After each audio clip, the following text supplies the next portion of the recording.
Okay, so real quickly here, I'm going to show you guys how to set up your horn.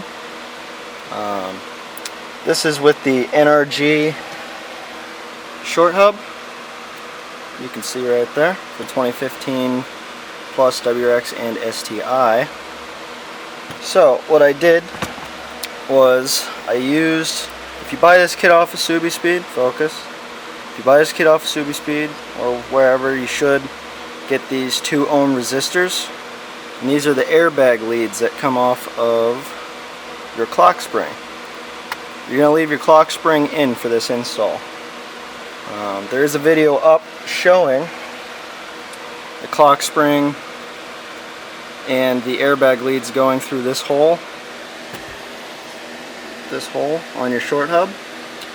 These do not fit on this year. I don't know why. I believe they used a 2013 model, and the part number for that, turn this fan off, part number for that was SRK-105. This is the SRK-106. So what I did was I jammed the 2 ohm resistors inside of the airbag leads with the battery off, and I just, kind of quickly put some duct tape and some electrical tape around the ends of them so they don't touch. And what you're going to do is you're going to take these leads and you're going to kind of turn them in like this, and when you go to put your short hub on, these are going to fit inside of your short hub. And in a second I'm going to show you guys what you need to attach the horn. Make it work. Okay, so here's what I used to make the connector. You can see my finished product here. Basically, this is just a piece of wire with 2 connectors, and on this end it's not going to have electrical tape on it, but I was taking my steering wheel off and didn't want to disconnect the battery and all that, so the horn would honk if I touched this, so I just put some tape around it. This is the other end. This has tape on it, but let me get it close in here. You can see it's open, and that's what you're going to stick one of the pin connectors in that I'll show you in a minute. It's on the clock spring, and this is going to slip over one of the pin connectors, and I taped around it as well because it was coming into contact with some of the other pins and it would honk the horn every time it touched. So I just wrapped some tape around it and left the end of it here exposed. I also had to crimp the end of this because I bought it just a little bit too large. So what I did was I bought, oh, they're all falling out. I bought these right here, and 16 to 14 gauge. I probably could have gotten 14 to 12 gauge or somewhere in there because I had to crimp this. I would say get 14 gauge. You wouldn't have to crimp it, but just to be on the safe side, I got 16 to 14. They worked fine. I just had to crimp it closed a little bit, yada yada. Anyway, this is what they look like. All blurry, not blurry, okay. This is what they look like. As you can probably tell from the box, I got these at Advance Auto. It's a little box. They charged me a lot for them, but I had to get them. So that's one component, and then the next component is these. You can get these almost anywhere, just like the other one. 16 to 14 gauge. You do need it in this size. Actually, the 16 to 14 gauge, I'm sorry, is actually for the wire that I used, because I used 16 gauge wire. There you go. Anyway, I used these, and these are going to click right into your horn button that comes with the kit when you buy a steering wheel. And these were a little bit cheaper. These weren't that bad, but this is what I used. You do have to crimp the wire inside. And then next, the last thing I got was the 16 gauge wire. All I did was cut the length of it. You only need about 5 to 6 inches of this stuff. You're going to strip the wire away on both sides, connect it up. Alright, so here's where you put it. I'm going to make a diagram of this whole entire thing and put it up for you guys, probably towards the end here so you know exactly what I'm talking about. But real basically, here's your clock spring. Do not let this move and do not pull this apart. There's other videos on that. Just don't do it. Leave it alone. There's your clock spring, and the connector port that we're going to be talking about here is this connector port here on the center of your clock spring. And like I said, I'm going to put a diagram up for the terminals that you're going to be using, but I'm just going to real quickly show you guys the install of this piece. It's really simple. Honestly, it shouldn't take you that long to fabricate one up. It's not a big deal. Anyway, you're going to take your side, like I said, with the little hole in it that I had to crimp, and you're going to put it, it's kind of hard doing this one-handed, you're going to put it basically on this specific pin. It's going to be the top right pin that this goes on, and you could test it.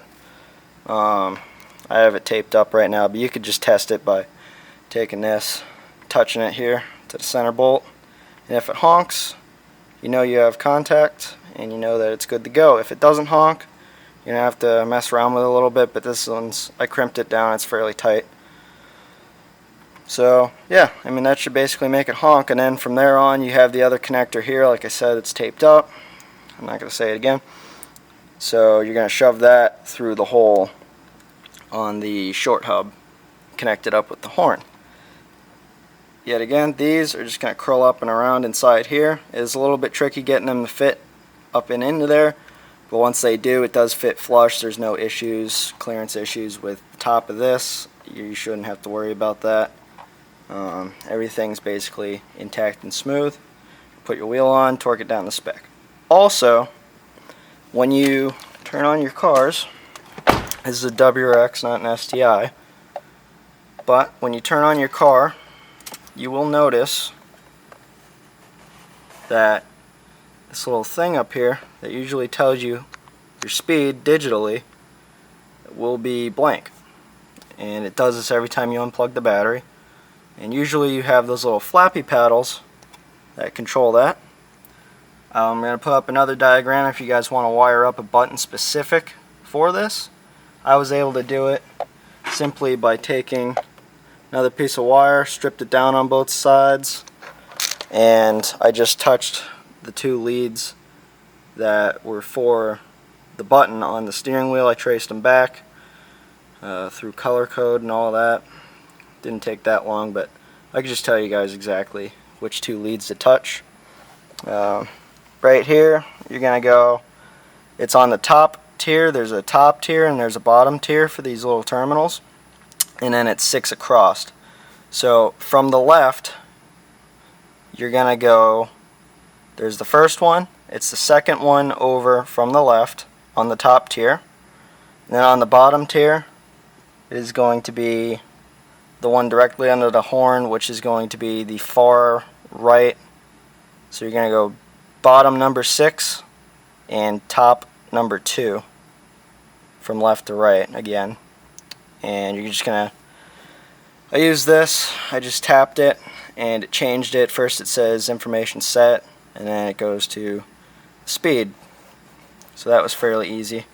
But like I said, they do sell buttons for these steering wheels that they connect up to the hub, and then you'll just look up quick release steering wheel button. I might be able to put a link down there for you guys, but it's just a single, I think it's even a single contact button. You might have to switch it out to a positive and negative, not just a ground,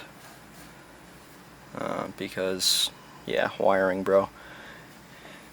Anyway, if you guys can find a 2-terminal button with a positive and negative lead instead of just a single like this, because I think the button's actually for a horn, which when you push the button it would technically be grounding out because it's connected to your steering wheel. But that was just one idea I had. I don't have the part on me, so I can't do it. So I just, fabricated the little wire thing, touched the 2 terminals, and Bob's your auntie. I got my Speedo back.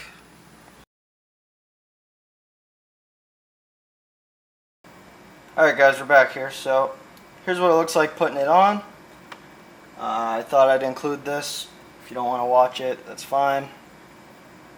If you do, thanks for sticking around. Hope this helps. Anyway, you'll see here that there is this little crevice in here. And like I said, these airbag leads don't fit through this hole. NRG, if you want to fix this, we'd appreciate it. But they don't fit. I don't know why. Maybe it's just the way I'm doing it. But anyway, so you're going to take the top of your short hub. It says NRG here, and there's a white dot.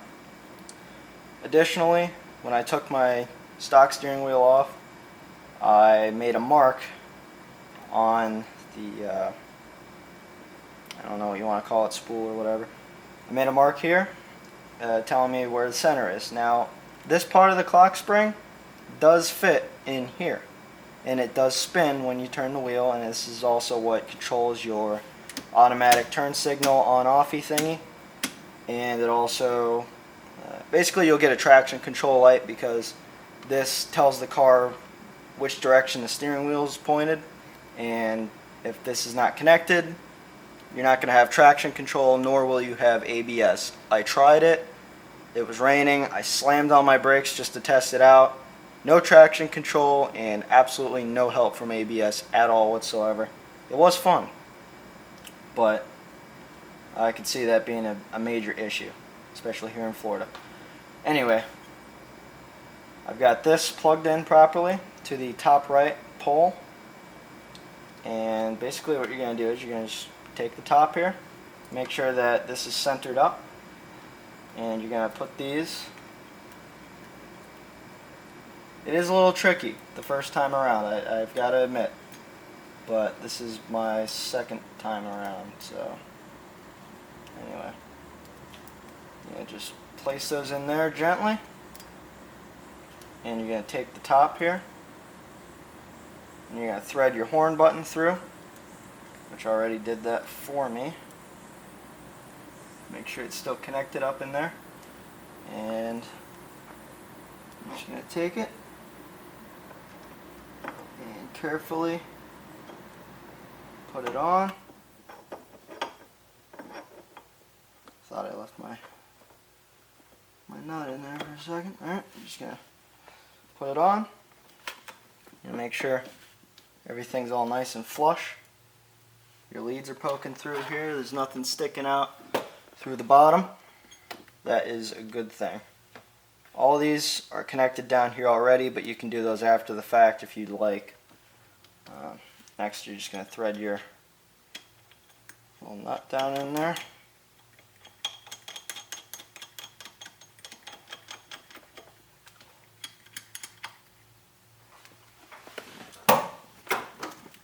Now, what you're going to do is, these cars have an automatic steering wheel club or lock, which is helpful. So once that's indexed in there and it is locked, you're just going to take, I'm using a torque wrench, but I'm not really torquing it down to a specific specification. There was really no torque spec. I've got it set to 20 pounds. And I haven't twisted this thing hard enough to get the click yet, so I don't really know if that's necessary or not to torque spec it. Someone somewhere said use a breaker bar and tighten it as hard as it'll go. I don't think that's too necessary. This thing, not going anywhere, still under 20 foot-pounds, so, I mean, click. Anyway, so now that that's in there, I am going to leave the tape on because my battery's still connected, but I'm going to open it up so that way I can see if my horn works. See that? That's good. That means that there's still a connection up here. Now, they do sell, I'm going to try to put a link for that again, but they sell them by like the 10 or something like that. But it's called a pole and socket connector. And if you can find those, I think that's what is supposed to work for down in there. But these are the same plugs that index on each other. That you got this side, then the other side. You'll see it in a minute. Basically, just same thing as this. Ground plugs into this one, black to black, and then whatever color wire you use for that plugs into there. You can see right now it won't honk because the connection's being broken by the button. I mean, it is so simple how this thing works. Anyway, next what you're going to do is you're going to take your steering wheel right there. You're going to put that on the center. It is tricky. You've got to be focused on what you're doing. There's an order that this stuff goes in, so I suppose now is as good a time as ever. Pull this tape off of here.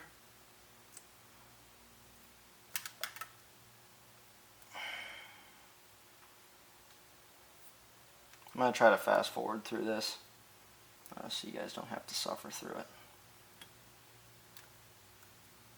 Anyway. Alright, so I've taken that, and now it shouldn't honk on this because it's anodized, but it will honk yet again if you touch anything here, so just be wary of that so you don't spook yourself. You're going to put this through it. You're just going to kind of hold it with your knees. Next you're going to take your horn button. You're going to connect your black to black. I don't think it's directional plug-ins really. But you never know. Anyway, black to black. And then your yellow wire goes to, yet again, whatever color you used. Ah, damn it. Just caught myself with that. Anyway, what you're going to do is you're going to tape these up. So that way that doesn't happen. You're going to take these two and you're just going to wrap some electrical tape around them so they don't touch and honk the horn while you're driving. So I'm going to go grab that real quick and I'll be right back. Alright guys, I'm back. Got my electrical tape, nothing special, 12s. I'm going to take this and I'm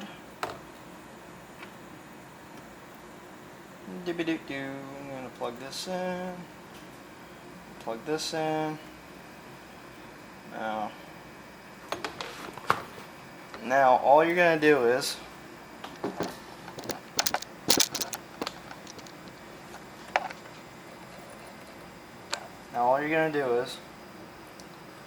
you're going to take your electrical tape and you're going to just wrap around these two like I said, and then we'll be right back. Alright, so now you've got those two leads wrapped up. Just pinch the ends there, it doesn't really matter. You don't have to wrap the ground. I just wrap the ground just cause, but what you really have to wrap is the signal wire or the positive lead. I don't really know what it's called. Not an electrician. You guys probably already knew that. But if not, now you do. Not an electrician, an electrician. So yeah, anyway, just be gentle with this stuff. It's not made out of tungsten carbide or anything. This is brushed finish. You know, you might not care, but I'm going to keep the grain going the same way. So you're going to put your button in, make sure it's plugged up. Right, just make sure all that's working good. And then you're just going to take this, put it over your button, and just like that it's done.